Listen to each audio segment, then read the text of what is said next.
Treasury Secretary Jack Lew and Secretary of State John Kerry are kicking off the latest installment of the Strategic Economic Dialogue with their Chinese counterparts tomorrow. It's often a snooze fest, but this year it takes place against the backdrop of spy versus spy. Edward Snowden has revealed a massive U.S. intelligence operation. The U.S. has been calling out Chinese cyber espionage for months. With us, former National Security Council Director Richard Falkenrath, Stephen King, HSBC Global Chief Economist with an eye on China. Richard, are we hypocrites? Can the United States still go after China for cyber espionage? Yes and yes. Of course we're hypocrites. I mean, we do this and we try to get other people to stop it. There's different dialogues that go on privately and publicly. But a little bit of progress was made when the two presidents met last April and they decided finally to actually start talking about cybersecurity. Until then, they had not done so at all. And for the private sector, this really matters. The two governments are not going to stop spying on one another.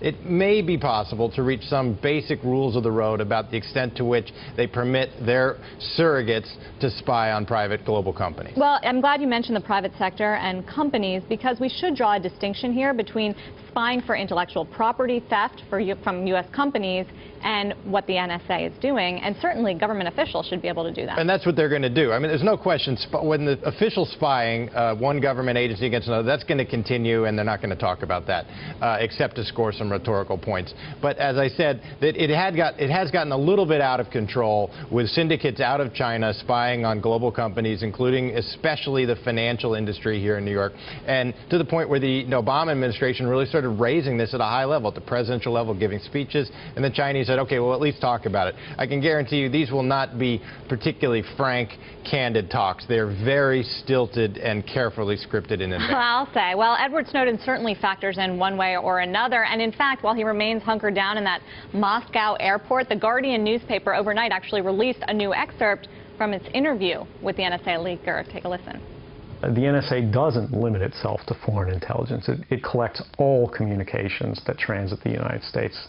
There are literally no ingress or egress points anywhere in the continental United States where a communication there enter or exit without being monitored and collected and analyzed. Edward Snowden speaking to the Guardian releasing that latest excerpt. Yeah. He's not going away. Can I ask a dumb question? Why are we wasting time on this guy? When does something happen? When can this story go away? Yeah, it's sticking around. The next big move will be if he manages to get out of Sheremetyevo Airport in Russia to some other place. And the two other places, it seems to be... Putin can use his American Express card and get him a one-way ticket to Caracas. And he may do that. And that may be the end of it. We may also find a way to divert that flight while it's overflying friendly airspace and arrest him there. So that's the next move. And it will. We're not going to give up trying to get our hands on him, the U.S. government. He's got to get out of there at some point. Another dumb question. How do you divert a flight? What do you do when you divert a flight? Well, you have to go to the national government that controls the airspace, and that airspace has to instruct the plane to land. And under the international rules of aviation, they have to do it. Otherwise, it's a violation of their sovereignty.